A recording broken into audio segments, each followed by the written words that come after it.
ನಮಸ್ಕಾರ. ಜ್ಞಾನಜ್ಯೋತಿ ಕಾರ್ಯಕ್ರಮಕ್ಕೆ ತಮ್ಮೆಲ್ಲರಿಗೂ ಸ್ವಾಗತ. ಇಂದಿನ ಕಾರ್ಯಕ್ರಮದಲ್ಲಿ ಮನಸ್ಸು ಮತ್ತು ಶಾಂತಿ ಅದರ ಬಗ್ಗೆ ಚರ್ಚಿಸಲು ನಮ್ಮೊಂದಿಗೆ ಬ್ರಹ್ಮಕುಮಾರಿ ರೂಪಕ್ಕನವರಿದ್ದಾರೆ. ಮನಸ್ಸು ಮತ್ತು ಶಾಂತಿ, ಮನಸ್ಸಿದ್ದಲ್ಲಿ ಶಾಂತಿ ಇರಬೇಕು, ಶಾಂತಿ ಇದ್ದಾಗ ಮನಸ್ಸು ದೃಢತೆಯಾಗಿರುತ್ತೆ. ಈ ಮನಸ್ಸು ಎಂಬುದು ಏನು ಮತ್ತು ಮನಸ್ಸಿನಿಂದ ಶಾಂತಿಯನ್ನು ಹೇಗೆ ಪಡೆದುಕೊಳ್ಬೋದು, ಅದಕ್ಕೆ ಆಧಾರಗಳು ಹೇಗೆ, ಅದರ ಬಗ್ಗೆ ತಿಳುವಳಿಕೆಯನ್ನು ತಿಳಿದುಕೊಳ್ಳೋಣ. ನಮ್ಮೊಂದಿಗೆ ಇದ್ದಾರೆ ರೂಪಕ್ಕನವರು. ರೂಪಕ್ಕನವರೇ ನಮಸ್ಕಾರ. ತಾವು ಚಿಕ್ಕಂದಿನಿಂದಲೇ ಆಧ್ಯಾತ್ಮಿಕ ವಿಷಯದಲ್ಲಿ ಬಹಳಷ್ಟು ತರಬೇತಿಗಳನ್ನು, ಜ್ಞಾನವನ್ನು ಪಡೆದುಕೊಂಡಿದ್ದೀರಾ. ಸೈಕಾಲಜಿಯಲ್ಲಿ ಸಹ ತಾವು PhD ಮಾಡಿದ್ದೀರಾ. ಈ ಒಂದು ನಿಮ್ಮ ಒಂದು ಜ್ಞಾನ ಭಂಡಾರದಿಂದ ನಮ್ಮಗಳಿಗೆಲ್ಲ ಈ ಮನಸ್ಸು ಅಂದರೆ ಏನು, ಮನಸ್ಸಿನಿಂದ ಶಾಂತಿ ಹೇಗೆ ತೆಗೆದುಕೊಳ್ಬೋದು, ಶಾಂತಿ ಇದ್ದಾಗ ಮನಸ್ಸು ಯಾವ ದೃಢತೆಯಲ್ಲಿರುತ್ತೆ ಎಂಬುದರ ಬಗ್ಗೆ ನಮಗೆ ಸ್ವಲ್ಪ ವಿಷಯಗಳನ್ನು ತಿಳಿಸ್ಕೊಡಿ. ಅವಶ್ಯವಾಗಿ. ಮನಸ್ಸು ಎನ್ನುವಂಥದ್ದು ನಮ್ಮೆಲ್ಲರಿಗೂ ತಿಳಿದಿರುವಂತಹ ಒಂದು ಸಹಜವಾದಂಥ ವಿಷಯನೇ. ಆದರೂ ಸಹ ಜೀವನದಲ್ಲಿ ಮನಸ್ಸು ಎನ್ನುವಂತಹ ಒಂದು ಸೂಕ್ಷ್ಮ ಶಕ್ತಿಯ ಬಗ್ಗೆ ಬಹುಶಃ ನಾವು ಸ್ವಲ್ಪ ಮಾತ್ರನೇ ತಿಳಿದಿದ್ದೀವಿ ಅನಿಸುತ್ತೆ. ಹಲವಾರು ಸಮಯದಲ್ಲಿ ಅಥವಾ ಪರಿಸ್ಥಿತಿಗಳಲ್ಲಿ ನಾವು ಮನಸ್ಸೆನ್ನುವಂಥ ಶಬ್ದವನ್ನೇನು ಉಪಯೋಗಿಸ್ತೇವೆ. ಆದರೆ ಆ ಮನಸ್ಸೆನ್ನುವಂಥ ಶಕ್ತಿ ಏನು, ಎಲ್ಲಿದೆ, ಹೇಗಿದೆ, ಆ ಮನಸ್ಸಿನ ಶಕ್ತಿಯಿಂದ ನಾವು ಎಷ್ಟು ಉಪಯೋಗಕ್ಕೆ ನಾವು ಆ ಶಕ್ತಿಯನ್ನು ಉಪಯೋಗಿಸ್ಬೋದು, ಅಥವಾ ಸಮ್ಟೈಮ್ಸ್ ಅದೇ ಮನಸ್ಸಿನ ಶಕ್ತಿಯಿಂದ ಜೀವನದಲ್ಲಿ ಅನೇಕ ಅನಾಹುತಗಳು ಆಗುವಂಥದ್ದು ಸಹ ಬಹಳಷ್ಟು ಅಲ್ವೇ? ಆ ಕಾರಣ ನೀವು ಕೇಳಿರುವಂಥ ಪ್ರಶ್ನೆ ಬಹಳ ಉತ್ತಮವಾದಂಥ ಪ್ರಶ್ನೆ. ಸಂಕ್ಷಿಪ್ತವಾಗಿ ಹೇಳಬೇಕು ಅಂತಂದರೆ, ಈ ಮನಸ್ಸೆನ್ನುವಂಥದ್ದು ವಿಚಾರ ಶಕ್ತಿ, ಅಂದರೆ ಇಟ್ಸ್ ಎ ಥಿಂಕಿಂಗ್ ಪವರ್ ಅಂತ ಹೇಳ್ಬೋದು. ಯೋಚನೆಗಳು ನಿರಂತರವಾಗಿ ಬರ್ತಾ ಇರ್ತದೆ. ಸಾಮಾನ್ಯವಾಗಿ ನಾವೇನು ಮಾಡ್ತೇವೆ, ಹಲವಾರು ಪರಿಸ್ಥಿತಿಗಳಲ್ಲಿ ನಮ್ಮ ಮನಸ್ಸನ್ನು ನಾವು ನಮಗೆ ಒಳಗಡೆನೇ ನಾವು ಅದನ್ನು ಬ್ಲೇಮ್ ಮಾಡ್ತೀವಿ, ಅಂದರೆ ಹೀಯಾಳಿಸ್ಕೊಡ್ತೀವಿ. ಅಯ್ಯೋ, ನನ್ನ ಮನಸ್ಸು ಕೆಟ್ಟೋಗಿದೆ, ನನ್ನ ಮನಸ್ಸಿಗೆ ಬೇಜಾರಾಗಿದೆ, ನನ್ನ ಮನಸ್ಸಿಗೆ ಖಿನ್ನವಾಗಿದೆ, ನನ್ನ ಮನಸ್ಸಿಗೆ ಯಾವುದು ರುಚಿಸ್ತಾ ಇಲ್ಲ. ಇದು ಏನು ಅಂತಂದರೆ, ಯಾವ ಪರಿಸ್ಥಿತಿಯಲ್ಲಿ ಎಂತಹ ಒಂದು ಥಿಂಕಿಂಗ್ ವಿಚಾರಗಳನ್ನು ನಾವು ನಮ್ಮಲ್ಲಿ ಉತ್ಪನ್ನ ಮಾಡಬೇಕು, ಆ ಕೆಪಾಸಿಟಿ ನಮ್ಮಲ್ಲಿ ಇಲ್ಲದೇ ಇದ್ದಾಗ ನಮ್ಮ ಮನಸ್ಸಿನಲ್ಲಿ ಒಂದು ರೀತಿಯಾದಂತಹ ಫ್ರಸ್ಟ್ರೇಷನ್, ಆಗ ಮನಸ್ಸಿಗೆ ನಾವು ಬ್ಲೇಮ್ ಮಾಡ್ತೀವಿ ಅಥವಾ ಏಳಿಸ್ಕೊಳ್ತೀವಿ. ಆದರೆ ವಾಸ್ತವಿಕವಾಗಿ ರಾಜಯೋಗದ ಅಭ್ಯಾಸದಿಂದ ಹಾಗೂ ಆಧ್ಯಾತ್ಮಿಕ ಜ್ಞಾನದ ಒಂದು ಅನುಭವದ ಆಧಾರದ ಮೇಲೆ ಹೇಳಬೇಕಾದರೆ, ಮನಸ್ಸು ಒಂದು ಸುಂದರವಾದಂಥ ಶಕ್ತಿ.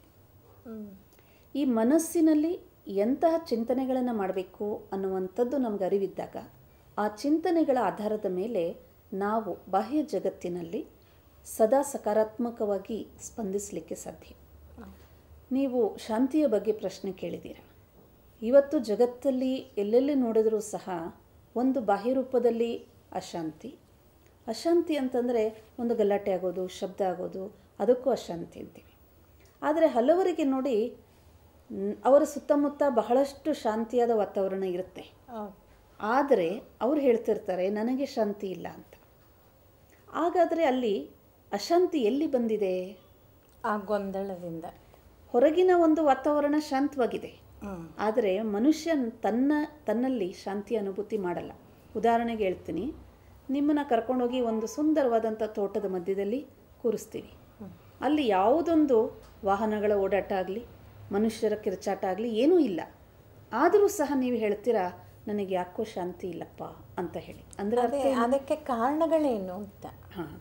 ಇಲ್ಲಿ ನೋಡಿ, ಮನುಷ್ಯನ ಒಂದು ಶಾಂತಿಯ ಅನುಭೂತಿಗೆ ಬಾಹ್ಯ ಜಗತ್ತಿನ ಶಬ್ದಗಳ, ಪರಿಸರದ ಆಧಾರ ವಾಸ್ತವಿಕವಾಗಿ ಇಲ್ಲ. ಏಕೆ ಅಂತಂದರೆ, ಮನಸ್ಸಿನ ಒಂದು ಅಂತರಾತ್ಮದಲ್ಲಿ ಶಾಂತಿ ಅನುಭೂತಿಯಾಗುತ್ತೆ. ಬಾಹ್ಯ ಶಬ್ದಗಳ ಆಧಾರದಿಂದ ನನ್ನ ಮನಸ್ಸು ಶಾಂತವಾಗಿರುತ್ತೆ ಅನ್ನುವಂಥದ್ದು ಬಹುಶಃ ಸಂಪೂರ್ಣ ಸತ್ಯ ಅಲ್ಲ. ಸ್ವಲ್ಪ ಸಮಯಕ್ಕಾಗಿ ನನಗೆ ಬಾಹ್ಯ ಒಂದು ವಾತಾವರಣದ ಶಾಂತಿ ನನ್ನ ಮನಸ್ಸನ್ನು ಶಾಂತವಾಗಿರಿಸ್ಬೋದು. ಆದರೆ ಎಲ್ಲೋ ಒಂದು ಕಡೆ ನನ್ನ ಅಂತರಾಳದಲ್ಲಿ ಒಂದು ರೀತಿಯಾದ ಗಲಭೆ ಇದೆ, ಗೊಂದಲ ಇದೆ, ಯಾವುದೋ ಕಾರಣದಿಂದ ನಾನು ಅತೃಪ್ತವಾಗಿದ್ದೀನಿ ಅಂದಾಗ ನನ್ನ ಮನಸ್ಸು ಆಗಾಗ ಅಶಾಂತಿ ಅಲೆಗಳನ್ನು ಎಬ್ಬಿಸ್ತಾ ಇರುತ್ತೆ. ಇದಕ್ಕೆ ತೃಪ್ತಿ ಇಲ್ಲ ಅಂತ ಗೊಂದಲಗಳು ಶುರು ಆಗತ್ವಾ ಗೊಂದಲದಿಂದ ತೃಪ್ತಿ ಇಲ್ಲ ಅಂತ ಅನಿಸುತ್ತೆ? ಎರಡರಲ್ಲೂ ಸಹ ನಿಕಟವಾದ ಸಂಬಂಧ ಇದೆ. ನೋಡಿ, ಮನುಷ್ಯನಿಗೆ ಜೀವನದಲ್ಲಿ ಏನೇನೋ ಮಾಡಬೇಕು ಅಂತ ಇಷ್ಟ ಇರ್ತದೆ. ಕೆಲವರಿಗೆ ಎಲ್ಲವೂ ಬೇಗ ಬೇಗ ಮಾಡಬೇಕು ಅಂತ ಇಷ್ಟ ಇರ್ತದೆ. ಬಹುಶಃ ಒಂದು ಪ್ರಾಪ್ತಿ ಸಿಗುತ್ತೆ, ಇನ್ನೊಂದು ಕಡೆ ಅವನಿಗೆ ಅಪ್ರಾಪ್ತಿ ಇರ್ಬೋದು. ಒಂದು ಜೀವನದಲ್ಲಿ ಅವನು ಅನ್ಕೊಂಡಂಗೆ ಆಗುತ್ತೆ, ಆವಾಗ ಅವನಿಗೆ ಖುಷಿ ಆಗ್ಬಿಡುತ್ತೆ. ಆವಾಗ ನನ್ನ ಮನಸ್ಸು ಶಾಂತವಾಗಿದೆ, ನನಗೆ ಖುಷಿಯಾಗಿದೆ ಅಂತ ಹೇಳ್ತಾನೆ. ಆದರೆ ಯಾವುದರಿಂದ ಅವನಿಗೆ ಪ್ರಾಪ್ತಿ ಸಿಕ್ಕಿರಲ್ಲ ಅಥವಾ ಅವನು ಅಂದ್ಕೊಂಡಂಗೆ ಆಗಿರಲ್ಲ, ಆವಾಗ ಪದೇ ಪದೇ ಅವನ ಮನಸ್ಸಲ್ಲಿ ಗೊಂದಲವಾಗುತ್ತೆ. ಈ ಗೊಂದಲಕ್ಕೆ ಇದು ಒಂದೇ ಕಾರಣ ಅಲ್ಲ. ಆ ಗೊಂದಲ ನಮ್ಮಲ್ಲಿ ಉದ್ಭವ ಆಗುತ್ತಾ? ನಾವೇ ಕ್ರಿಯೇಟ್ ಮಾಡಿಕೊಂಡು ಗೊಂದಲಕ್ಕೆ ನಾವು ಹೇಳ್ದಾಗಿರ್ತೀವ? ಮನಸ್ಸು ಎನ್ನುವಂತಹ ವಿಚಾರ ಶಕ್ತಿಯಲ್ಲಿ ಗೊಂದಲಗಳನ್ನು ನಾವೇ ರಚನೆ ಮಾಡ್ತೀವಿ. ಯಾಕೆ ಅಂದರೆ, ಈಗ ನೋಡಿ, ಮನುಷ್ಯ ಒಬ್ಬ ವ್ಯಕ್ತಿಯ ಜೊತೆ ಇಂಟ್ರಾಕ್ಷನ್ ಮಾಡ್ತಾನೆ, ಅಥವಾ ಒಂದು ಮನೆಯಲ್ಲಿ 4 ಜನ ಇದ್ದಾರೆ, ತಂದೆ ತಾಯಿ ಮಕ್ಕಳಿರ್ಬೋದು, ಅಥವಾ ಅತ್ತೆ ಮಾವ ಇರ್ಬೋದು, ಅಥವಾ ಅತ್ತೆ ಸೊಸೆ ಇರ್ಬೋದು, ಅಥವಾ ಒಂದು ಸ್ಕೂಲಲ್ಲಿ ಪಾಠ ಕಲಿಯೋಕ್ಕೆ ಮಗು ಹೋಗುತ್ತೆ, ಅಲ್ಲಿ ಫ್ರೆಂಡ್ಸ್ ಸಂಘದಲ್ಲಿ ಮಕ್ಕಳು ಬರ್ತಾರೆ. ಸೊ ಮನುಷ್ಯ ಒಂದು ಸಂಘಜೀವಿ ಆದ್ದರಿಂದ ಎಲ್ಲರ ಜೊತೆಯಲ್ಲೂ ಅವನು ಬೆರಿಬೇಕು, ಮತ್ತು ಎಲ್ಲರನ್ನ ಹೇಗಿದ್ದಾರೋ ಹಾಗೆಯೇ ಅವನು ಅಕ್ಸೆಪ್ಟ್ ಮಾಡಬೇಕು. ಆದರೆ ಹೆಚ್ಚಾಗಿ ಏನಾಗುತ್ತೆ ಹೇಳಿ, ನಮಗೆ ತಕ್ಕಂತೆ ಅವ್ರು ಇರಬೇಕು ಅನ್ನೋದನ್ನ ಎಕ್ಸ್ಪೆಕ್ಟ್ ಮಾಡ್ತೀವಿ. ಅಲ್ಲಿ ಆಗದೇ ಇದ್ದಾಗ ನನ್ನ ಮನಸ್ಸು ಗೊಂದಲಕ್ಕೆ ಈಡಾಗುತ್ತೆ. ಅಷ್ಟೇ ಅಲ್ಲ, ಗೊಂದಲ ಇವತ್ತಿನ ಸಮಾಜದಲ್ಲಿ ಏನಾಗುತ್ತೆ, ನಾನು ಶಾಂತವಾಗಿದ್ದೀನಿ ಆದರೆ ನಿಮ್ಮ ಮನಸ್ಸಲ್ಲಿ ಗೊಂದಲ ಇದೆ. ಆ ಒಂದು ಗೊಂದಲದ ಒಂದು ವೈಬ್ರೇಷನ್, ಅದಕ್ಕೆ ತರಂಗಗಳಂತ ಹೇಳ್ತೀವಿ. ಯಾಕೆಂದರೆ ಇಲ್ಲಿ ಮನಸ್ಸಿನ ಬಗ್ಗೆ ನಾವು ಮಾತಾಡ್ತಿರೋದ್ರಿಂದ, ಮನಸ್ಸೆನ್ನುವಂಥದ್ದು ಒಂದು ಚೈತನ್ಯ ಶಕ್ತಿ. ಈ ಒಂದು ವಿಚಾರಗಳು ತರಂಗಗಳ ರೂಪದಲ್ಲಿ ಎಲ್ಲ ಕಡೆ ಹರಡ್ತಾ ಹೋಗುತ್ತೆ. ಸೊ ನನ್ನ ಮನಸ್ಸಿನಲ್ಲಿ ಶಾಂತಿ ಇದೆ ಎಂದಾಗ ನನ್ನ ಎದುರುಗಡೆ ಬರುವಂಥ ವ್ಯಕ್ತಿಗೂ ಸಹ ಶಾಂತಿಯ ಒಂದು ಪ್ರಕಂಪನಗಳು ಅನುಭವ ಆಗುತ್ತೆ. ಒಂದು ವೇಳೆ ನಾವು ಶಾಂತಿಯಿಂದ ಮಾತಾಡಿದಾಗ ಅವರು ಶಾಂತರಾಗಿರ್ತಾರೆ. ಹೌದು. ನಾವು ಉದ್ವೇಗದಿಂದ ಮಾತಾಡಿದಾಗ ಅದು ರಿಫ್ಲೆಕ್ಟ್ ಆಗುತ್ತೆ. ಯಾಕೆ ಅಂತಂದರೆ, ಒಬ್ಬ ವ್ಯಕ್ತಿಯ ಅಶಾಂತಿ ಇನ್ನೊಂದು ವ್ಯಕ್ತಿಗೆ ಬಹಳ ಬೇಗನೆ ಸ್ಪಂದಿಸುತ್ತೆ. ಅದಕ್ಕಾಗಿ ನಾವು ಆಧ್ಯಾತ್ಮಿಕ ಚಿಂತನೆಯಲ್ಲಿ ಬಹಳ ಮುಖ್ಯವಾದಂಥ ಮಾತೇನು ಹೇಳ್ತೀವಿ, ನಾವು ಮನಸ್ಸಿನಲ್ಲಿ ಶಾಂತಿಯ ಚಿಂತನೆಗಳನ್ನು ರಚನೆ ಮಾಡ್ಕೋಬೇಕು. ಅದು ಹೇಗೆ ಮಾಡ್ಕೊಳ್ಬೇಕು? ಆ ಒಂದು ತನಕ್ಕೆ ಬರೋದು ಬಹಳ ಕಷ್ಟ. ಈಗ ಧ್ಯಾನ ಮಾಡಿ ಅಂತಾರೆ, ಪ್ರಾಣಾಯಾಮಗಳನ್ನು ಮಾಡಿ ಅಂತಾರೆ. ಹೇಗೆ ಅದರಿಂದ ಮುಕ್ತಿ ಆಗುತ್ತಾ? ನೋಡಿ, ಶಾಂತಿ ಅಶಾಂತಿಯ ಒಂದು ಚಾಯ್ಸ್. ಮನಸ್ಸು ಅನ್ನೋದು ಥಿಂಕಿಂಗ್ ಪವರ್ ಅಷ್ಟೇ. ಆದರೆ ಮನಸ್ಸಿಗೆ ಯಾವ ಥಾಟ್ಸ್ನ ನಾನು ಚಾಯ್ಸ್ ಮಾಡಬೇಕನ್ನುವಂತಹ ಒಂದು ಚಾಯ್ಸ್ ಪವರ್ ಇಲ್ಲ, ಚೂಸಿಂಗ್ ಪವರ್ ಇಲ್ಲ. ಅದಕ್ಕೆ ನಾನು ಎನ್ನುವಂಥ ಶಕ್ತಿ ಒಂದು ನಮ್ಮಲ್ಲಿದೆ. ಸ್ಪಿರಿಚುವಲ್ ಲ್ಯಾಂಗ್ವೇಜಲ್ಲಿ ನಾವು ಅದಕ್ಕೆ ಸ್ಪಿರಿಟ್ ಅಂತೀವಿ, ಸೋಲ್ ಅಂತೀವಿ, ಆತ್ಮ ಅಂತೀವಿ. ಅಷ್ಟೇ ಅಲ್ಲ, ಈ ಮನಸ್ಸು ಎನ್ನುವಂಥ ಶಕ್ತಿಯ ಜೊತೆಗೆ ನಮ್ಮೆಲ್ಲರಲ್ಲಿ ಬುದ್ಧಿ ಎನ್ನುವಂಥ ಶಕ್ತಿ ಇದೆ. ಏನು ಅದು ಬುದ್ಧಿ ಅಂದರೆ, ನನ್ನಲ್ಲಿ ಅಶಾಂತಿಯ ವಿಚಾರಗಳು ಬರ್ತಾ ಇದೆ, ಆಗ ಬುದ್ಧಿ ಅದನ್ನು ಸ್ಟಾಪ್ ಮಾಡಲಿಕ್ಕೆ ಡಿಸಿಷನ್ ತಗೊಳುತ್ತೆ. No, this is not right, this is not right ಅಂತ ನಮಗೆ ಗೊತ್ತೂ ಆಗ್ತಾ ಇರುತ್ತೆ. ಉದಾಹರಣೆಗೆ, ನನಗೆ ಯಾವುದೋ ಒಂದು ಮಾತಿನಲ್ಲಿ ಬೇಜಾರಾಗ್ತಾ ಇರಬೇಕಾದ್ರೆ ಆ ಒಂದು ಅನುಭವ ನನಗೆ ಇಷ್ಟ ಆಗಲ್ಲ. ಆಗ ಅದಕ್ಕೆ ವಿಪರೀತವಾಗಿರುವಂಥ ಪಾಸಿಟಿವ್ ಥಾಟ್ಸ್ನ, ಅದಕ್ಕೆ ನಾವು ಸಕಾರಾತ್ಮಕ ಚಿಂತನೆ ಅಂತೀವಿ. ಸೊ ಈ ಚಿಂತನೆಗಳಲ್ಲಿ ಮುಖ್ಯವಾಗಿ ಹಲವಾರು ಪ್ರಕಾರದ ಚಿಂತನೆಗಳನ್ನು ನಾವು ಮಾಡ್ಬೋದು. ನನ್ನ ಬಗ್ಗೆ ಚಿಂತನೆ ಮಾಡ್ಬೋದು, ಇತರರ ಬಗ್ಗೆ ಚಿಂತನೆ ಮಾಡ್ಬೋದು, ಪಾಸಿಟಿವ್ ಚಿಂತನೆ ಮಾಡ್ಬೋದು, ನೆಗೆಟಿವ್ ಚಿಂತನೆ ಮಾಡ್ಬೋದು. You have to choose. ಏಕೆಂದರೆ ಥಾಟ್ಸು ಸುಮ್ಮನೆ ನಮ್ಮಲ್ಲಿ ಉತ್ಪನ್ನ ಆಗ್ತಾ ಹೋಗುತ್ತೆ. ಆ ಥಾಟ್ಸನ್ನು ಯಾವ ರೀತಿ ಯಾವ ದಿಶೆಯಲ್ಲಿ ಕರ್ಕೊಂಡು ಹೋಗ್ಬೇಕನ್ನೋದು ನಾವೇ ಚಾಯ್ಸ್ ಮಾಡಬೇಕು. ಸೊ ಶಾಂತಿಯ ಚಿಂತನೆಯನ್ನು ಮಾಡಬೇಕು ಅಂದಾಗ ನಾನು ಶಾಂತಿಯ ಚಿಂತನೆ ಮಾಡಲಿಕ್ಕೆ ನನ್ನ ಮನಸ್ಸನ್ನು ಆ ಕಡೆ ಹರಿಸ್ತೀನಿ. ಅದಕ್ಕೆ ಉದಾಹರಣೆ ರೂಪದಲ್ಲಿ ಈ ಮನಸ್ಸಿಗೆ ನಾವು ಒಂದು ಹರಿಯುವ ನೀರಿನ ಥರ ಹೋಲಿಕೆ ಮಾಡ್ಬೋದು. ನೀರು ಹರಿತಾ ಇರ್ತದೆ, ಆದರೆ ನೀವು ಆ ನೀರನ್ನು ಯಾವ ಕಡೆ ಹರಿಸ್ಬೇಕು ಅನ್ನುವಂತಹ ಒಂದು ದಿಶೆಯನ್ನು ನೀವು ತೋರಿಸಿದಾಗ ಆ ಕಡೆ ಹರಿಯುತ್ತೆ. ಅದು ಹರಿತಾ ಹರಿತಾ ಮೋರಿ ಕಡೆ ಹೊರಟೋಯ್ತು ಅಂತಂದರೆ, ಕೊಚ್ಚೆ ನೀರು ಕಡೆ, ಅದು ಮಲಿನವಾಗುತ್ತೆ ಅಲ್ವೇ? ಅದೇ ಒಂದು ಸ್ವಚ್ಛವಾದ ನೀರನ್ನು ನೀವು ಸ್ವಚ್ಛವಾದ ಜಾಗಕ್ಕೆ ದಿಶೆ ತೋರಿಸಿದಾಗ ಅದು ಸ್ವಚ್ಛದ ಒಂದು ಸ್ಥಳಕ್ಕೆ ಹೋಗುತ್ತೆ. ಹಾಗೆ ಮನಸ್ಸಿನಲ್ಲಿ ಒಂದು ವಿಚಾರ ಶಕ್ತಿಗಳು ಬರ್ತಾ ಇರುತ್ತೆ ಅಂದರೆ, ಅದು ನನಗೆ ಬೇಕು ಬೇಡ ಅಂತಂದ್ರೂ it is just A thinking power ಅಷ್ಟೇ. ಆ ಒಂದು ಹರಿಯುವಂತಹ ನೀರಿನಂಥ ವಿಚಾರಗಳನ್ನು ನಾನು ಶಾಂತಿಯ ವಿಚಾರಗಳನ್ನೇ ಮಾಡಬೇಕು ಅನ್ನುವಂಥ ಡಿಸಿಷನ್ ತಗೋಬೇಕು. ನಾನು ಇವತ್ತೆಲ್ಲ ಶಾಂತಿಯ ವಿಚಾರದಲ್ಲಿ ಇರ್ತೀನಿ, ಶಾಂತಿಯ ಅನುಭವದಲ್ಲಿ ಇರ್ತೀನಿ. ಇದು ಅಷ್ಟು ಸಹಜ ಅಲ್ಲ ನೀವು ಹೇಳ್ದಂಗೆ. ಯಾಕೆ ಅಂದರೆ ನಾನು ಶಾಂತವಾಗಿದ್ದೀನಿ, ನನ್ನ ಎದುರುಗಡೆ ಇರೋರು ಶಾಂತವಾಗಿಲ್ವಲ್ಲ. ಅವಾಗ ಅವರು ಶಾಂತವಾಗಬೇಕಾದ್ರೆ ನಮ್ಮ ಶಾಂತತೆಯನ್ನು ನೋಡಿ ಅವರು ಶಾಂತರಾಗ್ತಾರ. ಸೊ ಇಲ್ಲಿ ಏನಾಗುತ್ತೆ, ನನ್ನ ಶಾಂತಿ ಎನರ್ಜಿ ಲೆವೆಲ್ ಅವರ ಒಂದು ಅಶಾಂತಿಗಿಂತ ಹೈಯೆಸ್ಟ್ ಆಗಿ ಇರಬೇಕು. ಇಲ್ಲ ಅಂದರೆ ಏನಾಗುತ್ತೆ, ಅವರಲ್ಲಿ ಅಶಾಂತಿ ಇದೆ ಅಂದಾಗ ನನ್ನಲ್ಲಿ ಶಾಂತಿಯ ಶಕ್ತಿ ಇಲ್ಲ. ಯಾಕೆಂದರೆ ಇಲ್ಲಿ ಮನಸ್ಸಿಗೆ ಒಂದು ಶಕ್ತಿ ಅಂತೀವಿ. ವಾಟ್ ಈಸ್ ದಟ್ ಪವರ್ ಅಂದಾಗ ಥಿಂಕಿಂಗ್ ಪವರ್. ಆ ಥಿಂಕಿಂಗಲ್ಲಿ ಪೀಸ್ಫುಲ್ ಥಾಟ್ಸ್ನ ನಾವು ರಚನೆ ಮಾಡ್ತೀವಿ. ಎಂತಹ ಒಂದು ವಿಚಾರಗಳನ್ನು ರಚನೆ ಮಾಡ್ತೀವಿ ಅಂತಹದೇ ಪರಿಸರವನ್ನು ನಾವು ಕ್ರಿಯೇಟ್ ಮಾಡ್ತೀವಿ. ನಾವು ಹೇಗಿರ್ತೀವೋ ಹಾಗೆ ನಮ್ಮ ಪರಿಸರ ಕ್ರಿಯೇಟ್ ಆಗುತ್ತೆ. ಆ ಕಾರಣ ಏನಾಗುತ್ತೆ ಅಂತಂದರೆ, ನನ್ನ ಮುಂದೆ ಇರುವಂಥ ವ್ಯಕ್ತಿ ಬಹುಶಃ ಅಶಾಂತವಾಗಿದ್ದಾನೆ. ಹೌದು, ಅವನಲ್ಲಿ ಗೊಂದಲ ಇದೆ, ಅತೃಪ್ತಿ ಇದೆ, ಅಪ್ರಾಪ್ತಿ ಇದೆ, ಏನಾದರೂ ಒಂದು ತೊಂದರೆ ಇದೆ. ಆ ತೊಂದರೆಗೆ ಅನುಗುಣವಾಗಿ ಅವನು ಅಶಾಂತನಾಗ್ತಾ ಇದ್ದಾನೆ. ಆದರೆ ನನ್ನ ಒಂದು ಮನಸ್ಸಿನಲ್ಲಿ ಶಾಂತಿಯ ಒಂದು ಕಿರಣಗಳಿದೆ, ಶಾಂತಿಯ ಚಿಂತನೆ ಇದೆ, ಶಾಂತಿಯ ಒಂದು ಅನುಭೂತಿ ಇದೆ ಅಂದಾಗ ಈ ಅನುಭವ ಎಷ್ಟು ಹೆಚ್ಚಿರುತ್ತೋ ಆಗ ಎದುರುಗಡೆ ಬರುವಂಥ ವ್ಯಕ್ತಿಗೂ ಸಹ ನಾನು ಶಾಂತಿಯನ್ನು ಕೊಡುವಂಥ ವ್ಯಕ್ತಿ ಆಗ್ತೀನಿ. ಉದಾಹರಣೆಗೆ ನೋಡಿ, ನಾವು ಅನೇಕ ಬಾರಿ ಬುದ್ಧನ ಒಂದು ಜೀವನ ಚರಿತ್ರೆಯಲ್ಲಿ ಕೇಳಿದ್ದೀವಿ. ಯಾವಾಗಲೂ ಸಹ ಶಾಂತಿಯ ಒಂದು ಅನುಭೂತಿಯಲ್ಲಿ ಕುಳಿತುಕೊಂಡಿರುವಂತಹ ಒಂದು ಬುದ್ಧಗೆ ಹಲವಾರು ಹಳ್ಳಿಯ ಜನ ಆಗಲಿ, ಗೊತ್ತಿಲ್ಲದೇ ಇರೋರಾಗಲಿ, ಇದೇನು ಹೀಗಿದ್ದಾನಲ್ಲ ಅಂತ ಹೇಳಿ ಆ ವ್ಯಕ್ತಿಗೆ ಅನೇಕ ಪ್ರಕಾರದ ಒಂದು ಬೈಗಳಾಗಲಿ ಹೀಯಾಳಿಸೋದಾಗಲಿ ಮಾಡ್ತಿರ್ತಾರೆ. ಆದರೆ ಯಾವುದಕ್ಕೂ ಅಶಾಂತನಾಗೋದಿಲ್ಲ, ರಿಯಾಕ್ಟ್ ಆಗಲ್ಲ, ಕೋಪ ಬರೋದಿಲ್ಲ. ಸೊ ರಿಯಾಕ್ಟ್ ಆಗದೇ ಇರಬೇಕಾದ್ರೆ ಏನಾಗುತ್ತೆ, ಸ್ವಲ್ಪ ಸಮಯದ ನಂತರ ಎದುರುಗಡೆ ಇರುವಂತಹ ಒಂದು ವ್ಯಕ್ತಿ ಏನು ನೆಗೆಟಿವ್ ಆಗಿ ಅಶಾಂತವಾಗಿ ಅವರಿಗೆ ಮಾತಾಡ್ತಿದ್ದಾನೆ, ಅವನು ಶಾಂತವಾಗ್ಬಿಡ್ತಾನೆ. ಏನಿದು, ನಾನು ಇಷ್ಟು ಸತಿ ನೆಗೆಟಿವ್ ಆಗಿ ಮಾತಾಡ್ತಾ ಇದ್ದೀನಿ, ಇವ್ರಿಗೇನು ಅಶಾಂತಿ ಆಗ್ತಾನೆ ಇಲ್ಲ, ಕೋಪ ಬರ್ತಾನೆ ಇಲ್ಲ. ಯಾಕೆ? ಶಾಂತಿಗೆ ವಿಪರೀತವಾದ ಗುಣ ಕ್ರೋಧ ಅಲ್ವೇ? ಸೊ ಇವತ್ತಿನ ಸಮಾಜದಲ್ಲಿ ನಾವು ಏನು ನೋಡ್ತಾ ಇದ್ದೀವಿ, ಚಿಕ್ಕ ಮಕ್ಕಳಿಂದ ಹಿಡ್ಕೊಂಡು, ತಂದೆ ತಾಯಿಗಳಿಂದ ಹಿಡ್ಕೊಂಡು, ಅಥವಾ ಗುರು ಹಿರಿಯರಿಂದ ಹಿಡ್ಕೊಂಡು, ಶಿಕ್ಷಕ, ಎಲ್ಲರಲ್ಲೂ ಏನಿದೆ ಹೆಚ್ಚಾಗಿ ಕ್ರೋಧ ಬರ್ತದೆ. ಒಂದು ಸಣ್ಣ ಮಾತಿರ್ಬೋದು, ಇಲ್ಲ ದೊಡ್ಡ ಮಾತಿರ್ಬೋದು. ಕಾರಣ ಏನಪ್ಪ ಅಂದರೆ ಆಂತರಿಕ ಮನಸ್ಸಿನಲ್ಲಿ ಶಾಂತಿಯ ಅನುಭೂತಿ ಇಲ್ಲ. ಶಾಂತಿಯ ಪ್ರವಚನ ಮಾಡಿಬಿಡ್ಬೋದು, ಆದರೆ ಪ್ರಾಕ್ಟಿಕಲ್ ಸಿಚುವೇಶನಲ್ಲಿ ಇವಾಗ ಒಂದು ಪೇಷಂಟ್ಗೆ ನರ್ಸಿಂಗ್ ಕೇರ್ ತೊಗೋಬೇಕಾದ್ರೆ ಆ ನರ್ಸಿಗೆ ದಾಯದಿಗೆ ಬಹಳಷ್ಟು ಶಾಂತಿ. ಒಂದು ತಾಯಿ ಮಗುವನ್ನು ಬೆಳೆಸಿ ಒಳ್ಳೆ ಗುಣ ಕೊಡಬೇಕಂದ್ರೆ ಆ ತಾಯಿಗೆ ಏನಿರಬೇಕು, ಬಹಳಷ್ಟು ಶಾಂತಿಯ ಒಂದು ಶಕ್ತಿ ಇರಬೇಕು.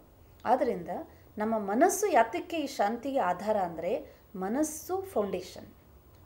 ಆ ಒಂದು ಮನಸ್ಸಿನಲ್ಲಿ ಶಾಂತಿಯ ಚಿಂತನೆ ಮಾಡಲಿಕ್ಕೆ ನಾವು ಎಷ್ಟು ಸಮಯ ಕೊಡ್ತೀವಿ, ಅಷ್ಟು ಸಮಯ ಆ ಶಾಂತಿಯ ಒಂದು ಶಕ್ತಿ ನಮ್ಮಲ್ಲಿ ಶೇಖರಣೆ ಆಗುತ್ತೆ. ಅಶಾಂತಿ ಚಿಂತೆಯನ್ನು ಮಾಡುವಾಗ ಶಾಂತಿಯ ಚಿಂತನೆ ಹೇಗೆ ಮಾಡೋದು, ಯಾವ ರೀತಿ ಮಾಡಬೇಕಾಗತ್ತೆ, ಯಾವುದರ ಮುಖಾಂತರ ನಮಗೆ ಆ ಚಿಂತನೆ ಬರಬಹುದು, ನಾವೇನು ಮಾಡಬೇಕಾಗತ್ತೆ? ವರ್ತಮಾನ ಸಮಯದಲ್ಲಿ ನಾವು ನೋಡ್ತಾ ಇದ್ದೀವಿ, ಅಶಾಂತಿ ಕೊಡುವಂಥವ್ರು ಜಾಸ್ತಿ ಆಗ್ಬಿಟ್ಟಿದ್ದಾರೆ. ಹೌದು ಅಲ್ವಾ? ಆದ್ದರಿಂದ ಪ್ರತಿಯೊಂದು ವ್ಯಕ್ತಿ ಏನು ಇಚ್ಛಿಸ್ತಾನೆ ಅಂದರೆ, ನನಗೆ ಯಾರಾದರೂ ಶಾಂತಿ ಕೊಟ್ಟರೆ ಸಾಕಪ್ಪ ಅಂಥೇಳಿ. ಬಹಳಷ್ಟು ವಾಸ್ತವಿಕವಾಗಿ ಶಾಂತಿ ನಮಗೆ ಬೇರೆಯವರು ಕೊಟ್ಟರೆ ಅನುಭವ ಆಗುತ್ತಾ? ಆಗೋದಿಲ್ಲ, ಸ್ವಲ್ಪ ಸಮಯ ಆಗ್ಬೋದು. ಇವ್ರ ಹತ್ರ ನಾನು ಸ್ವಲ್ಪ ಹೊತ್ತು ಮಾತಾಡಿದೆ, ನನಗೆ ಯಾಕೋ ಮನಸ್ಸಿಗೆ ತುಂಬ ಶಾಂತವಾಯಿತು ಅಂತ ಹೇಳ್ಬೋದು. ಆದರೆ ಇದು ಎಲ್ಲಿವರೆಗೆ ನಡೀತಾ ಬರುತ್ತೆ? ನನಗೆ ಯಾವ ರೀತಿಯ ಒಂದು ಮಾತುಗಳು ಬೇಕು, ಯಾವ ರೀತಿ ವ್ಯವಹಾರ ಬೇಕು ಅಂತ ವ್ಯಕ್ತಿ ಸಿಕ್ಕಿದಾಗ ನಾನು ಶಾಂತವಾಗಿರ್ತೀನಿ. ಅದಕ್ಕೆ ನೋಡಿ ಇವತ್ತೇನಾಗ್ಬಿಟ್ಟಿದೆ, ಯಾಕೆ ಈ ಥರ ಪರಿಸ್ಥಿತಿ ಸಮಾಜದಲ್ಲಿ ಉತ್ಪನ್ನ ಆಗಿದೆ ಅಂದರೆ, ನಮ್ಮಲ್ಲಿ ಶಾಂತಿಯ ಒಂದು ಶಕ್ತಿಯ ಖಜಾನೆ ಕಡಿಮೆಯಾಗಿದೆ. ಆಗ ನಾವೇನು ಮಾಡ್ತೀವಿ, ಬೇರೆಯವ್ರ ಮೇಲೆ ಡಿಪೆಂಡ್ ಆಗ್ತೀವಿ. ಒಬ್ಬ ಗುರು ಹಿರಿಯರ ಹತ್ರನೋ, ಸಾಧು ಸಂತರ ಹತ್ರನೋ, ಒಂದು ದೇವಸ್ಥಾನಕ್ಕೋ, ಅಥವಾ ಇನ್ಯಾರ ಹತ್ರನೋ, ಅಥವಾ ಸ್ನೇಹಿತರ ಹತ್ರನೋ ಹೋಗಿ ನಮ್ಮ ಗೊಂದಲಗಳನ್ನು ಹೇಳ್ಕೊಳ್ತೀವಿ. ಮತ್ತು ಅವರಲ್ಲೇ ಸಮಾಧಾನ ಬರುತ್ತೆ, ಸ್ವಲ್ಪ ಹೊತ್ತು ಶಾಂತಿ ಸಿಗುತ್ತೆ, ಗುಡ್. ಸೊ ಇದು ಈ ರೀತಿ ಡಿಪೆಂಡೆನ್ಸಿ. ಬಟ್ ನನಗೆ ಯಾರೂ ಸಹಕಾರ ಸಿಕ್ಕದೇ ಇದ್ದಾಗ ನನ್ನ ಮನಸ್ಸು ಶಾಂತವಾಗಿರುತ್ತಾ? ಇಲ್ಲ, ಬಹಳಷ್ಟು ಚಿಂತನೆಗಳು ಜಾಸ್ತಿ ಆಗತ್ತೆ ಅಲ್ವಾ? ಅದಕ್ಕೆ ಇಲ್ಲಿ ನಾವು ಆಧ್ಯಾತ್ಮಿಕ ದೃಷ್ಟಿಕೋನದಿಂದ ನಾವೇನು ಹೇಳ್ತೇವೆ ಅಂದರೆ, ನಮ್ಮ ಅಂತರಾತ್ಮದಲ್ಲಿ ಇರುವಂತಹ ಶಾಂತಿಯ ಗುಣವನ್ನು ಜಾಗೃತ ಮಾಡಬೇಕು. ಡಿಪೆಂಡೆನ್ಸಿ ಟೆಂಪ್ರರಿ ರಿಲೀಫ್ ಕೊಡುತ್ತೆ. ಒಂದು ಬಹಳ ಗೊಂದಲದ ಮನಸ್ಸಿಗೆ ಒಂದು 3 hours ಒಂದು ಫಿಲಮ್ ನೋಡ್ಕೊಂಡು ಬಂದೆ. ವಾಸ್ತವಿಕವಾಗಿ ಇವತ್ತಿನ ಒಂದು ಸಮಾಜದಲ್ಲಿ ಹೆಚ್ಚಾಗಿ ಏನು ಮಾಡ್ತೀವಿ, ಬೇಜಾರಾಯಿತು, ಅಶಾಂತವಾಯಿತು ಯಾವುದೋ ಮಾತಿಂದ, ತಕ್ಷಣ ಏನು ಮಾಡ್ತಾರೆ, ಯಾವುದಾದ್ರೂ ಎಂಟರ್ಟೈನ್ಮೆಂಟ್ ಕಡೆಗೆ ನಾವು ವಾಲ್ಬಿಡ್ತೀವಿ. ಹೌದು. So that is good, but temporary relief ಆಯಿತು. ಆದರೆ ಮತ್ತೆ ನನಗೆ ಅದೇ ಒಂದು ಪರಿಸ್ಥಿತಿ, ಗೊಂದಲ, ಅಶಾಂತಿ ಕಾಡುತ್ತೆ. ಅದಕ್ಕೆ ಪ್ರತಿನಿತ್ಯ ನಮ್ಮ ಒಂದು ಚಿಂತನೆಯಲ್ಲಿ ಒಂದು ಸಕಾರಾತ್ಮಕ ಚಿಂತನೆ ಬೇಕು. ಯಾವುದರ ಬಗ್ಗೆ? ನನ್ನ ಎದುರುಗಡೆ ಇರುವಂಥ ಪರಿಸ್ಥಿತಿಯ ಬಗ್ಗೆ. ನನಗೆ ಅಶಾಂತಿಯನ್ನು ಯಾರು ಕೊಡ್ತಾ ಇದ್ದಾರೆ, ಯಾವ ಪರಿಸ್ಥಿತಿ ನನಗೆ ಅಶಾಂತಿಯನ್ನು ತಂದು ಒಡ್ತಾ ಇದೆ, ಆ ಪರಿಸ್ಥಿತಿ ಬಗ್ಗೆ ನಾನು ಸಕಾರಾತ್ಮಕ ಚಿಂತನೆ ಮಾಡಬೇಕು. ಎರಡನೇದು, ಯಾವ ವ್ಯಕ್ತಿಯಿಂದ ನನಗೆ ಅಶಾಂತಿ ಸಿಗ್ತಾ ಇದೆ, ಆ ವ್ಯಕ್ತಿಯ ಬಗ್ಗೆ ನಾನು ಸಕಾರಾತ್ಮಕ ಚಿಂತನೆ ಅಂದರೆ ಪಾಸಿಟಿವ್ ಥಾಟ್ಸ್ನ ಕ್ರಿಯೇಟ್ ಮಾಡಬೇಕು. ಇದು ಅಭ್ಯಾಸ ಮಾಡಬೇಕು. ಆದರೆ ಹೆಚ್ಚಾಗಿ ನಾವೇನು ಮಾಡ್ತೇವೆ, ಯಾವ ವ್ಯಕ್ತಿಯಿಂದ ನಮ್ಗೆ ಬೇಜಾರಾಗಿರುತ್ತೆ ಅವ್ರಿಗೆ ನಾವು ನೆಗೆಟಿವ್ ಥಾಟ್ಸ್ನ ಮಾಡ್ತೀವಿ. ಓ ಇವರಿಂದ ನನಗೆ ಹಿಂಗೆ ತೊಂದರೆ ಆಯಿತು, ಇವ್ರು ಇರೋದ್ರಿಂದ ನನಗೆ ಬೇಜಾರಾಗಿದೆ, ಇವ್ರು ಇಲ್ಲದೇ ಇದ್ದರೆ ಸರಿಯಪ್ಪ, ಇವರೆಲ್ಲಾದರೂ ಹೋದರೆ ಸರಿಯಪ್ಪ, ಇಲ್ಲ ನಾನೇ ಹೋಗ್ಬಿಡ್ತೀನಪ್ಪ. ಇದು ನೆಗೆಟಿವ್ ಥಾಟ್ಸ್ ಆಯಿತು. ನಾವು ಅವ್ರನ್ನ ಬದಲಾವಣೆ ಮಾಡಲಿಕ್ಕೆ ಪ್ರಯತ್ನ ಪಡಬೇಕು. ಅವರನ್ನ ಬದಲಾವಣೆ ಮಾಡುವಂಥ ಅವಶ್ಯಕತೆಯೂ ಇಲ್ಲ. ಯಾಕೆಂತಂದರೆ ಅವರಿರೋದು ಅಶಾಂತಿ ಕೊಡಲಿಕ್ಕೆ, ಅಂದರೆ ಅವರಲ್ಲಿ ಅಶಾಂತಿ ಇದೆ ಅದಕ್ಕೆ ಕೊಡ್ತಾ ಇದ್ದಾರೆ, ಅವರಿಗೆ ತೊಂದರೆ ಇದೆ ಅದಕ್ಕೆ ಕೊಡ್ತಾ ಇದ್ದಾರೆ. ಆದರೆ ನಾವು ಚಿಂತನೆ ಮಾಡುವಂತಹ ವಿಚಾರಗಳಲ್ಲಿ ಪ್ರತಿನಿತ್ಯ ಸ್ವಲ್ಪ ಸಮಯ ನಮ್ಮ ಮನಸ್ಸಿಗೆ, ನಮ್ಮ ಆತ್ಮದ ಚಿಂತನೆಯಲ್ಲಿ, ಸ್ವಚಿಂತನೆ ಅಂತ ಇನ್ನೊಂದು ಶಬ್ದ ಹೇಳ್ತೇವೆ, ಅದರಲ್ಲಿ ಶಾಂತಿಯ ಚಿಂತನೆಗಳನ್ನು ಎಷ್ಟು ಸಮಯ ಮಾಡಲಿಕ್ಕೆ ಸಾಧ್ಯ? ನಾವು ಎಂದಾದ್ರೂ ಸಹ 24 ಗಂಟೆಗಳಲ್ಲಿ ನಮ್ಮ ಮನಸ್ಸಿನ ಬಗ್ಗೆ ಶಾಂತವಾಗಿ ಕೂತ್ಕೊಂಡು, ಏನು ನಡೀತಾ ಇದೆ ನನ್ನ ಮನಸ್ಸಲ್ಲಿ ಎಷ್ಟು ಗೊಂದಲ ಇದೆ, ಎಷ್ಟು ಶಾಂತಿ ಇದೆ, ಯಾವಾಗಾದ್ರೂ ನೋಡ್ಕೊಳ್ತೀವ? ಸಮಯ ಕೊಡೋದೇ ಇಲ್ಲ ಅಲ್ವಾ? ನೋಡಿ, ಬಾಹ್ಯ ರೂಪದಲ್ಲಿ ಮಾತ್ರ ನಾವು ಅಲ್ಲಿ ಹೋಗ್ಬೇಕು, ಇಲ್ಲಿ ಹೋಗ್ಬೇಕು, ಇದು ತರಬೇಕು ಅಂತ ಈ ಒಂದು ಎಕ್ಸ್ಟರ್ನಲ್ ಆ್ಯಕ್ಟಿವಿಟೀಸಲ್ಲಿ ಸಮಯ ಕೊಡ್ತೇವೆ. ಆದರೆ ಇಂಟರ್ನಲ್ ಆಗಿ ನಮ್ಮ ಮನಸ್ಸಿನ ಬಗ್ಗೆ, ನಮ್ಮ ಚಿಂತನೆಯ ಬಗ್ಗೆ ಎಂದೂ ನಾವು ಗಮನನೇ ಕೊಡಲ್ಲ. ಆದ್ದರಿಂದ ಏನಾಗುತ್ತೆ, ಮನಸ್ಸಿಗೆ ಇನ್ನೊಂದು ರೂಪದಲ್ಲಿ ಒಂದು ಬ್ಲಾಟಿಂಗ್ ಪೇಪರ್ ಅಂತ ಹೇಳ್ತೇವೆ. ಈ ಬ್ಲಾಟಿಂಗ್ ಪೇಪರ್ ಏನು ಮಾಡುತ್ತೆ, ಯಾವುದಕ್ಕೆ ಟಚ್ ಆಗುತ್ತೋ ಅಲ್ಲಿಂದ ಅಬ್ಸರ್ವ್ ಮಾಡುತ್ತೆ. ಅದು ನೀರಿರ್ಬೋದು, ಇಂಕ್ ಇರ್ಬೋದು, ಬಣ್ಣ ಇರ್ಬೋದು, ಏನಾದರೂ ಇರ್ಬೋದು. ಹಾಗೆ ಈ ಮನಸ್ಸೆನ್ನುವಂತಹ ಒಂದು ವಿಚಾರ ಶಕ್ತಿ ಏನಾಗುತ್ತೆ, ಒಂದು ನಿರಂತರವಾಗಿ ವಿಚಾರಗಳನ್ನು ಸೃಷ್ಟಿಸ್ತಾ ಇರುತ್ತೆ, ಉತ್ಪನ್ನ ಮಾಡ್ತಾ ಇರುತ್ತೆ. ಆದರೆ ಆ ವಿಚಾರಗಳಿಗೆ ಬೇಸ್ ಏನು ಗೊತ್ತಾ? ಯಾವ್ಯಾವ ಪರಿಸರದಲ್ಲಿ ಯಾವ್ಯಾವ ವ್ಯಕ್ತಿ ಹತ್ರ ಏನೇನು ಮಾತುಗಳನ್ನು ಅಬ್ಸರ್ವ್ ಮಾಡಿರುತ್ತಾ ಅಂಥ ವಿಚಾರಗಳದು ರಚನೆ ಮಾಡ್ತಾ ಇರುತ್ತೆ. ಅದಕ್ಕೆ ಪ್ರೊಟೆಕ್ಷನ್ ಏನಪ್ಪ ಅಂದರೆ, ನನ್ನ ಮನಸ್ಸಿಗೂ ಸಹ ಎಂಥ ಚಿಂತನೆಗಳನ್ನು ಮಾಡ್ತಾ ಇರಬೇಕು ಅಂತ ನನ್ನ ಮನಸ್ಸಿಗೆ ಟ್ರೈನಿಂಗ್ ಕೊಟ್ಕೋಬೇಕು. ನೀವು ಹೇಳೋದು ಕೇಳಿದ್ರೆ ಒಳ್ಳೆ ಜನಗಳ ಸತ್ಸಂಗ ಮಾಡಬೇಕು ಅಂತ ಅವಶ್ಯವಾಗಿ. ಇವಾಗ ನೋಡಿ, ಹೆಚ್ಚಾಗಿ ಏನಾಗುತ್ತೆ ಅಂತಂದರೆ, ನಮಗೆ ಜೀವನದಲ್ಲಿ ಎಲ್ಲರೂ ಒಳ್ಳೆಯವರೇ ಸಿಗಬೇಕು ಅಂದರೆ ಬಹಳ ಕಷ್ಟ, ಸಾಧ್ಯ ಇಲ್ಲದೇ ಇರೋ ಮಾತಿರ್ಬೋದು. ಆದರೆ ಎಲ್ಲರಲ್ಲೂ ಒಳ್ಳೆಯದಿದೆ ಅನ್ನೋದು ಸತ್ಯ. ಈಗ ನನ್ನಲ್ಲಿ 90% ನೆಗೆಟಿವ್ ಇರ್ಬೋದು, 10% ನನ್ನಲ್ಲಿ ಒಳ್ಳೇದಿರುತ್ತೆ. ಇನ್ನೊಬ್ಬರಲ್ಲಿ 80% ಒಳ್ಳೇದಿರ್ಬೋದು, 20% ನೆಗೆಟಿವ್ ಇರುತ್ತೆ. ಈಗ ಮನಸ್ಸಿಗೆ ನಾವು ಏನು ಟ್ರೈನಿಂಗ್ ಕೊಡಬೇಕಂದ್ರೆ, ಯಾವುದು ಪಾಸಿಟಿವ್ ಇದೆ ಅದು ಮಾತ್ರ ಅಬ್ಸರ್ವ್ ಮಾಡ್ಕೋಬೇಕು.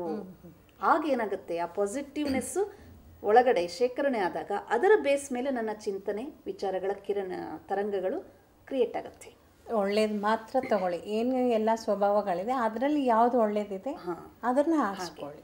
ಮೂಲತಃ ಈಗ ನಾವು ಶಾಂತಿಯ ಬಗ್ಗೆ ಮಾತಾಡ್ತಾ ಇರೋದ್ರಿಂದ, ಮನಸ್ಸಿನಲ್ಲಿ ಶಾಂತಿಯ ಒಂದು ವಿಚಾರಗಳು ಬರಬೇಕಂದ್ರೆ ಮೂಲವಾದಂತಹ ಒಂದು ವಿಷಯ ಯಾವುದನ್ನು ಅರ್ಥ ಮಾಡ್ಕೋಬೇಕಂದ್ರೆ, ಶಾಂತಿ ಬಾಹ್ಯ ಜಗತ್ತಿನಿಂದ ನನಗೆ ಸಿಗೋದಿಲ್ಲ. ಶಾಂತಿ ನನ್ನದೇ ಆದಂತಹ ಒಂದು ಸುಂದರವಾದ, ಅದ್ಭುತವಾದಂತಹ ಒಂದು ಖಜಾನೆ. ಯಾಕೆ ಅಂತಂದರೆ, ಈ ಮನಸ್ಸೆನ್ನುವಂತಹ ಒಂದು ವಿಚಾರ ಶಕ್ತಿ ನನ್ನ ಒಂದು ಆತ್ಮದಲ್ಲಿ ಇರುವಂತಹ ಒಂದು ಚೈತನ್ಯ ಶಕ್ತಿ. ಈ ಆತ್ಮ ಎನ್ನುವಂಥ ಚೈತನ್ಯ ಶಕ್ತಿಯ ಮೂಲ ಸ್ವಭಾವ ಅಥವಾ ಅದಕ್ಕೆ ಸ್ವಧರ್ಮ ಅಂತ ನಾವೇನು ಹೇಳ್ತೀವಿ, ಅದೇ ಶಾಂತಿ. ಅದಕ್ಕಾಗಿ ಇವತ್ತೇನಾಗುತ್ತೆ, ಎಲ್ಲರಿಗೂ ಶಾಂತಿ ಅಷ್ಟು ಪ್ರೀತಿ, ಆದರೆ ಎಲ್ಲಿದೆ ಅಂತ ಮಾತ್ರ ಗೊತ್ತಿಲ್ಲ. ಓಕೆನಾ? ಸೊ ಅದಕ್ಕೆ ಏನು ಹೇಳ್ತಾರೆ, ನಾವು ಸುತ್ತಮುತ್ತ ಬಾಹ್ಯ ಜಗತ್ತಿನಲ್ಲಿ ಎಲ್ಲ ಹುಡುಕ್ತೇವೆ, ಆದರೆ peace is nowhere but under your nose ಅಂತಾರೆ. ಅದು ದುಡ್ಡಿಗೂ ಸಿಗೋ ಅಂತಹದ್ದಲ್ಲ ಅಲ್ಲ, ಗೊತ್ತಾಯ್ತಲ್ಲ? ಸೊ ಅಂಡರ್ ಯುವರ್ ನೋಸ್ ಅಂತಂದರೆ it is very near to me, ನಮ್ಮಲ್ಲೇ ಇದೆ, ನಮಗೆ ಬಹಳ ಹತ್ತಿರದ ವಸ್ತು. ಆದರೆ ನಾವು ಹುಡುಕಾಡ್ತಾ ಇರೋದೆಲ್ಲಿ? ಹೊರಗೆಲ್ಲ ಕೇಳ್ತಾರೆ. ಓಕೆನಾ? ಸೊ ಒಂದು ಸಣ್ಣ ಉದಾಹರಣೆ ಇಲ್ಲಿ ಹೇಳಬೇಕು ಅಂತಂದರೆ, ಒಬ್ಬ ವ್ಯಕ್ತಿ ಮನೆ ಬೀಗ ಹಾಕ್ಬಿಟ್ಟು ಪಕ್ಕದ ಮನೆಗೆ ಹೋಗ್ತಾನೆ, ಸ್ವಲ್ಪ ದೂರದಲ್ಲಿ. ಹೋಗ್ತಾ ಹೋಗ್ತಾ ಪಾಪ ಅವನಿಗೆ ವಯಸ್ಸಾಗಿರುತ್ತೆ, ಆದ್ದರಿಂದ ಬೀಗದ ಕೈ ಎಲ್ಲೋ ಜಾರಿ ಕೆಳಗೆ ಬಿದ್ದುಬಿಡುತ್ತೆ. ಆದರೆ ಅವನು ಎಲ್ಲಿ ಬಿಟ್ಟಿದ್ದಾನೆ ಅಂತ ಗೊತ್ತಿಲ್ಲ. ಹಾಂ ಮನೆ ಲಾಕ್ ಮಾಡಿದ್ದು ನಿಜಾನೇ, ವರಂಡ ಒಳಗಡೆ ಬಿತ್ತೋ ಬೀದಿಲಿ ಬಿತ್ತೋ ಎಲ್ಲಿ ಗೊತ್ತಿಲ್ಲ. ಸೊ ವಾಪಸ್ ಬಂದು ಮನೆ ಬಾಗಿಲು ತೆಗಿಬೇಕು ಅಂದಾಗ ಅವನ ಹತ್ರ ಬೀಗದ ಕೈ ಇಲ್ಲ. ಸೊ ಅವನೇನು ಮಾಡ್ತಾನೆ, ಕತ್ಲಾಯ್ತು, ಮನೆ ಬೀಗ ತೆಗಿಯೋಕ್ಕಾಗ್ತಾಯಿಲ್ಲ. ಸೊ ಹುಡುಕ್ಬೇಕು. ಎಲ್ಲಿ ಹುಡುಕ್ತಾ ಇದ್ದಾನೆ ಅಂದರೆ ರೋಡಲ್ಲಿ ಹುಡುಕ್ತಾ ಇದ್ದಾನೆ. ಯಾಕಪ್ಪ ನೀನು ಇಲ್ಲಿ ಹುಡುಕ್ತಾ ಇದೀಯ ಅಂದರೆ ನಾನು ಬೀಗದ ಕೈ ಕಳ್ಕೊಂಬಿಟ್ಟಿದ್ದೀನಿ. ಎಲ್ಲಿ ಕಳ್ಕೊಂಡಿದೀಯಾ ಅಂದರೆ ಎಲ್ಲಿ ಕಳ್ಕೊಂಡಿದ್ದೀನಿ ಗೊತ್ತಿಲ್ಲ, ಆದರೆ ಇಲ್ಲಿ ಲೈಟ್ ಇದೆ ಅದಕ್ಕೆ ಇಲ್ಲಿ ಹುಡುಕ್ತಾ ಇದ್ದೀನಿ ಅಂತ. ಆಗ ಕೊನೆಗೆ ಇನ್ನೊಂದು ವ್ಯಕ್ತಿ ಬಂದು ಹುಡುಕಿ ಕೊಟ್ಟಾಗ ಆ ಬೀಗದ ಕೈಯಲ್ಲಿ ವರಂಡದಲ್ಲೇ ಬಿದ್ದಿತ್ತು, ಅಂದರೆ ಮನೆ ಬಾಗಿಲ ಹತ್ರನೇ ಬಿದ್ದಿತ್ತು. ಅಂದರೆ ಅರ್ಥ ಏನಪ್ಪ ಅಂದರೆ, ಸಣ್ಣ ಉದಾಹರಣೆ ಯಾತಕ್ಕೆ ಹೇಳ್ತಿದ್ದೀನಿ ಅಂದರೆ, ಶಾಂತಿ ಅನ್ನೋದು ಬಹಳ ದೂರದಲ್ಲಿ ಸಿಗುವಂಥ ಮಾತಲ್ಲ. ನಮ್ಮ ಅಂತರ ಚೇತನದ ಸ್ವಧರ್ಮವೇ ಶಾಂತಿ. ಈ ಶಾಂತಿಯ ಚಿಂತನೆ ನಾವು ಪ್ರತಿನಿತ್ಯ ಮಾಡುವಂಥ ಅಭ್ಯಾಸಿಗಳಾದಾಗ ನಮ್ಮ ಮನಸ್ಸಿನಲ್ಲಿ ಎಂತಹ ಒಂದು ವಿಪರೀತ ಪರಿಸ್ಥಿತಿಗಳು ನಮ್ಮ ಮುಂದೆ ಇರಲಿ, ಅಥವಾ ನಮಗೆ ಬೈಯುವಂಥವ್ರು ಎದುರುಗಡೆ ಇರಲಿ, ನಮಗೆ ಕೋಪ ಮಾಡುವಂಥವ್ರು ಎದುರುಗಡೆ ಇರಲಿ, ನಮ್ಮನ್ನು ಹೀಯಾಳಿಸುವಂಥವ್ರು ಎದುರುಗಡೆ ಇರಲಿ, ಆದರೆ ನನಗೆ ಅದರ ರಿಯಾಕ್ಷನ್ ಆಗಲ್ಲ. ಯಾಕೆ ಅಂತಂದರೆ ನಾನು ಅದನ್ನು ಅಕ್ಸೆಪ್ಟ್ ಮಾಡ್ಕೊಳ್ಳೋಷ್ಟು ಶಾಂತಿ ನನ್ನಲ್ಲಿದೆ. ಈಗ ನೋಡಿ, ಒಂದು ತಾಯಿ ಮಗು ಎಷ್ಟೇ ತುಂಟಾಟ ಮಾಡಿದ್ರು ಟಾಲರೇಟ್ ಮಾಡ್ತಾಳೆ. ಯಾಕೆಂದರೆ ಅವಳಿಗೆ ಶಾಂತಿ ಆ ವಿಷಯದಲ್ಲಿ ಒಂದು ಲೆವೆಲಲ್ಲಿ ಏನು ಹೇಳ್ಬಿಡ್ತಾಳೆ, ಇನ್ನು ನನಗಾಗಲ್ಲ. ಅರ್ಥ ಆಯ್ತಲ್ಲ? ಅಂದರೆ ಅರ್ಥ ಏನು, ನಿಮ್ಮ ಸ್ಟೋರೇಜ್ ಆಫ್ ಪೀಸ್ ಏನಾಯಿತು, ಎಕ್ಸಾಸ್ಟ್ ಆಯಿತು, ಖಾಲಿ ಆಗೋಯ್ತು, ಮುಗ್ದೋಯ್ತು ಅಲ್ಲಿಗೆ. ಹಾಗೆ ಅದಕ್ಕೆ ಇಲ್ಲಿ ನಾವೇನು ಹೇಳ್ತೇವೆ, ಪ್ರತಿನಿತ್ಯ ಮನಸ್ಸಿನ ಒಂದು ಕೋಣೆಯಲ್ಲಿ ಸ್ವಚ್ಛತೆ ಮಾಡ್ತಾ ಹೋಗ್ಬೇಕು. ಹೇಗೆ ಒಂದು ಮನೆ ಇದೆ, ಮನೆಯನ್ನು ಪ್ರತಿನಿತ್ಯ ಗುಡಿಸಿ ಒರೆಸ್ತಾ ಇದ್ದರೆ ಧೂಳು ತನಗೆ ಕೂತ್ಕೊಂಡ್ಬಿಡುತ್ತೆ ಅಲ್ವೇ? ಹಾಗೆ ಈ ಮನಸ್ಸೆನ್ನುವಂಥ ಸುಂದರವಾದ ಕೋಣೆಯನ್ನು ಪ್ರತಿನಿತ್ಯ ಸ್ವಚ್ಛ ಮಾಡಬೇಕು. ಅಂದರೆ ಏನು, ಯಾವ್ಯಾವ ಮಾತಿನಿಂದ ಅಶಾಂತಿ ನನಗೆ ಸಿಗ್ತಾ ಇದೆ, ಯಾವ್ಯಾವ ವ್ಯಕ್ತಿಗಳ ನೆನಪು ಮಾಡಿದ್ರೆ ನನಗೆ ಅಶಾಂತಿ ಸಿಗುತ್ತೆ, ಯಾವುದರಿಂದ ನಾನು ಡಿಸ್ಟರ್ಬ್ ಆಗ್ತಾ ಇದ್ದೀನಿ, ನನ್ನ ಮನಸ್ಸಿನ ಶಾಂತಿ ಯಾವ ಕಾರಣ ಭಂಗ ಆಗ್ತಾ ಇದೆ, ಇದನ್ನು ಹುಡುಕಿ ಪ್ರತಿನಿತ್ಯ ಏನು ಮಾಡಬೇಕು, ಹೊರಗಡೆ ಹಾಕಬೇಕು. ಇಲ್ಲ ಅಂತಂದರೆ ಅದು ಶೇಖರಣೆ ಆಗ್ತಾ ಆಗ್ತಾ ಕೊನೆಗೇನಾಗುತ್ತೆ, ಆಲ್ವೇಸ್ ಮೈಂಡ್ ಈಸ್ ಡಿಸ್ಟರ್ಬ್ಡ್. ಅಂದರೆ ನನ್ನ ಮನಸ್ಸು ಯಾವಾಗಲೂ ಹೀಗೆ ಇರ್ತದೆ, ಅಂದರೆ ಯಾವಾಗಲೂ ಚಿಂತೆಯಲ್ಲಿರ್ತದೆ, ಯಾವಾಗಲೂ ಡಿಸ್ಟರ್ಬ್ ಆಗಿರುತ್ತೆ. ಇದರ ಕಾರಣನೇ ನೋಡಿ, ಇವತ್ತು ಮಾನಸಿಕವಾಗಿ ಮನುಷ್ಯರಲ್ಲಿ ಹೆಚ್ಚಾಗಿ ಫಾಸ್ಟ್ ಒತ್ತಡ. ಸೊ ಇವತ್ತಿನ ಒಂದು ಇದರಲ್ಲಿ ನಾವೇನು ಶಬ್ದ ಉಪಯೋಗಿಸ್ತೀವಿ ಅಂದರೆ ಸ್ಟ್ರೆಸ್ ಅಂತ ಉಪಯೋಗಿಸ್ತೀವಿ. ಟೆನ್ಷನ್, ಮಾನಸಿಕ ಒತ್ತಡಗಳು ಜಾಸ್ತಿ. ಏನಕ್ಕೆ ಒತ್ತಡ ಅಂತಂದರೆ, ನೀವು ಒಂದ್ರ ಮೇಲೆ ಒಂದು ಇವಾಗ ಸ್ಪ್ರಿಂಗ್ ಇದೆಯಲ್ಲ, ಅದನ್ನು ಎಷ್ಟು ಪ್ರೆಸ್ ಮಾಡಿದ್ರೆ ಅದರಿಂದ ಉಪಯೋಗನೂ ಇದೆ, ಓವರಾಗಿ ಪ್ರೆಸ್ ಮಾಡಿದ್ರೆ ಅದನ್ನು ಬಿಟ್ಟಾಗ ಏನಾಗುತ್ತೆ, ಎಲ್ಲೋ ಹಾರೋಗುತ್ತೆ. ಹಾಗೆ ಮನಸ್ಸಿನಲ್ಲಿ ಎಲ್ಲ ವಿಚಾರಗಳನ್ನು ನಾವು ಗೊಂದಲವನ್ನು ಎಲ್ಲ ಬೇಡದೇ ಇರೋದನ್ನು ಪ್ರೆಸ್ ಮಾಡಿ ಮಾಡಿ ಮಾಡಿ ಮಾಡಿ ನಾವು ಒಳಗಡೆ ಇಟ್ಕೊಳ್ತಾ ಇದ್ದೀವಿ. ಯಾವಾಗ ಓಪನ್ ಮಾಡ್ತೀವಿ ಅದು ಎಲ್ಲೆಲ್ಲೋ ಹಾರ್ಕೊಂಡು ಹೊಟ್ಟೋಗುತ್ತೆ, ಅಂದರೆ ಪ್ರೆಷರ್ ಔಟ್. ಆವಾಗ ನಮಗೆ ದಿಶೆ ಗೊತ್ತಿಲ್ಲ, ನಾನು ಎಲ್ಲಿ ಮನಸ್ಸನ್ನು ತೊಗೊಂಡೋಗ್ಬೇಕು ಅಂತ.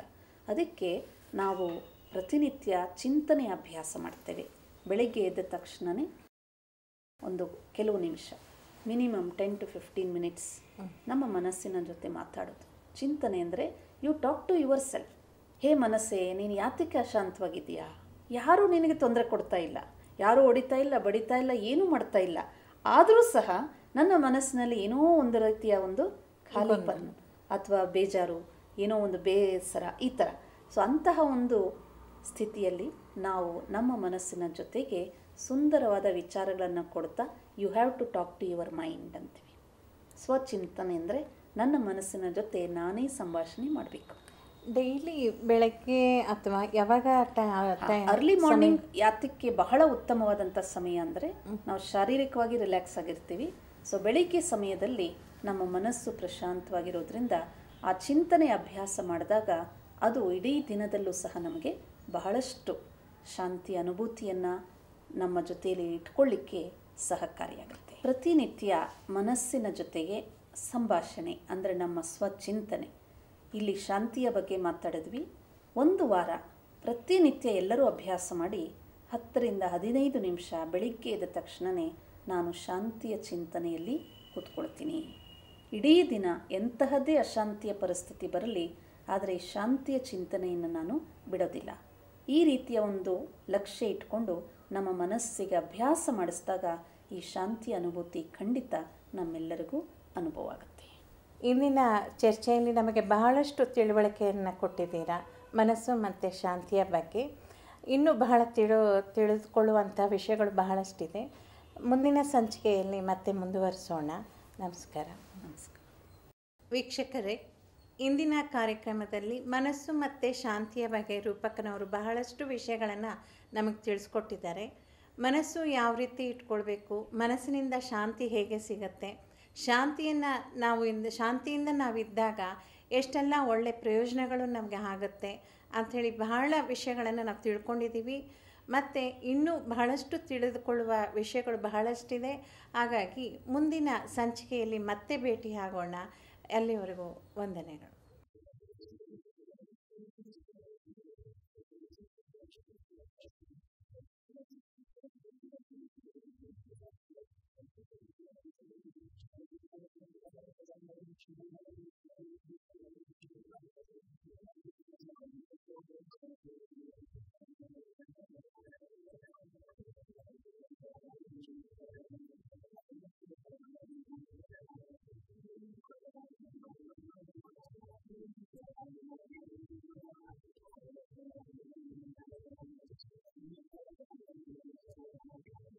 शांति